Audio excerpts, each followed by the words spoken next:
ಚುನಾವಣೆ ಮುಗಿದರೂ ಸಹ ಆರ್ಆರ್ ನಗರದಲ್ಲಿ ಡಿಕೆ ಬ್ರದರ್ ವರ್ಸಸ್ ಮುನಿರತ್ನ ಜಟಾಪಟಿ ಇನ್ನೂ ಮುಗಿಯುವಂತೆ ಕಾಣುತ್ತಿಲ್ಲ. ಶಾಸಕ ಮುನಿರತ್ನ ವಿರುದ್ಧ ಯೂತ್ ಕಾಂಗ್ರೆಸ್ ಕಾರ್ಯಕರ್ತರು ವಿಶೇಷ ಅಭಿಯಾನವನ್ನು ಶುರು ಮಾಡಿದ್ದು, ಮಲ್ಲತ್ತಹಳ್ಳಿ ಕೆರೆಗೆ ಬಿಡುಗಡೆಯಾದ ಅನುದಾನದ ಅಂಕಿ ಅಂಶಗಳ ಸಮೇತ ಪ್ರತಿ ಹಂಚುತ್ತಿದ್ದಾರೆ.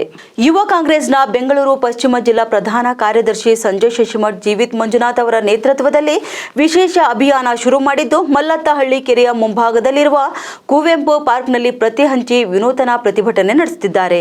ಮಲ್ಲತ್ತಹಳ್ಳಿ ಕೆರೆಗೆ ಬಂದಿದ್ದು 84 ಕೋಟಿ, ಕೆರೆ ಹಾಳು ಮಾಡಲು ಖರ್ಚು ಮಾಡಿದ್ದು ಅಬ್ಬಬ್ಬ ಅಂದ್ರೆ 10 ಕೋಟಿ, ಮಿಕ್ಕಿದೆಲ್ಲ ಕೋಟಿ ಲೂಟಿ. ಎಲೆಕ್ಷನ್ ಟೈಮ್ ಅಲ್ಲಿ ಕೊಡ್ತಾರೆ ಕುಕ್ಕರ್ ಸೀರೆ ಓಟಿ. ಇಷ್ಟೆಲ್ಲ ಲೂಟಿಯನ್ನು ಪ್ರಶ್ನಿಸೋದೇ ಅಲ್ವಾ ನಮ್ಮ ಡ್ಯೂಟಿ ಎಂದು ಬರೆದಿರುವ ಕರಪತ್ರಗಳನ್ನು ವಾಕಿಂಗ್ಗೆ ಬಂದಂತಹ ಸಾರ್ವಜನಿಕರಿಗೆ ಹಂಚಲಾಗುತ್ತಿದೆ. ನಿರಂತರ ಸುದ್ದಿಗಾಗಿ ನೋಡ್ತಾ ಇರಿ ಉತ್ತರ ಕರ್ನಾಟಕ ಸುದ್ದಿ ವಾಹಿನಿ.